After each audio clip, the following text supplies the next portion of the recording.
মোৰ ছোৱালীজনী ৰাতিপুৱালৈকে ঠিকেই আছিল।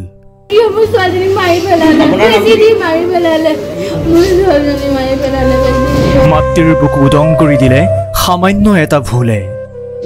জন্মদিন পতাৰ কথা আছিল পিছদিনা, কিন্তু সপোন যেন আশা হৈয়ে ৰল। চকুত চকুলো আজি মাকৰ। 11 মহীয়া দেৱ শিশুটোৰ হত্যাকাৰী নাৰ্ছগৰাকীৰ শাস্তি কি হ'ব? হয়, এয়া যোৰহাট মেডিকেলৰ কাহিনী। এয়া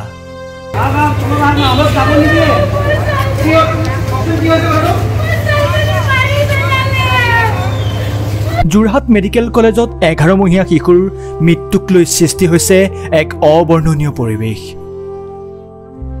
পৰিয়ালৰ অভিযোগ মতে ভুল চিকিৎসাৰ ফলতেই মৃত্যুক আঁকোৱালি ল'ব লগা হ'ল কণমানি শিশুটিয়ে।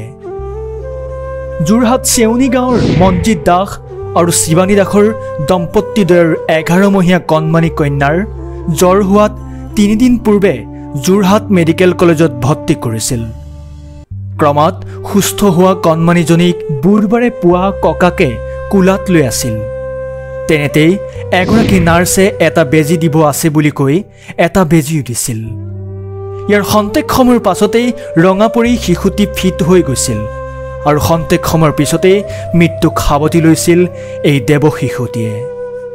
আৰু তাৰ পিছৰ পৰিৱেশ এয়া।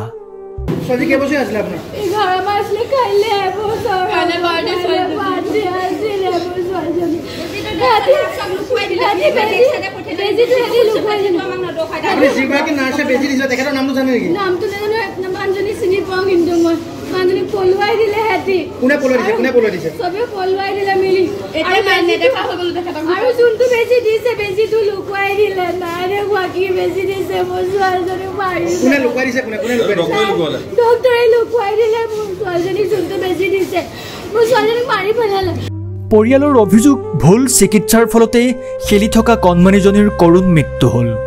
আনফালে কি বেজী দিছিল সেই কথা পৰিয়ালৰ লোকক জনোৱাৰ পৰিৱৰ্তে কণমানিজনীৰ মৃতদেহ উলিয়াই দিয়াত পৰিয়ালৰ মাজত এক হাহাকাৰ অৱস্থাৰ সৃষ্টি হয় আৰু শোকত ভাগি পৰে পিতৃ মাতৃ আত্মীয় স্বজন।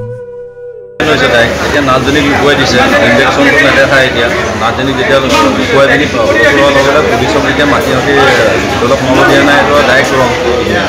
কেনেকৈ ভাবিছে ৰং ট্ৰিটমেণ্ট মানে যিটো বেজী দিছে মানে নাচি আছে, কোনো হেৰি নাই, কোনো কাগজ পত্ৰ বা আপোনাৰ টেষ্ট কৰা কিবা যদি চাই মেলি দিছে তেতিয়া বোলে একো কৰা নাই।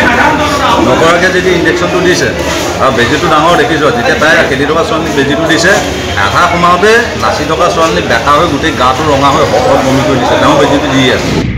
বৃহস্পতিবাৰে আছিল কণমানিজনীৰ জন্মদিনো।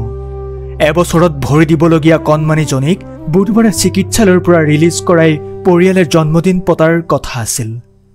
পিছে ভাগ্যৰ লিখন কোনেও খন্দাব নোৱাৰিলে।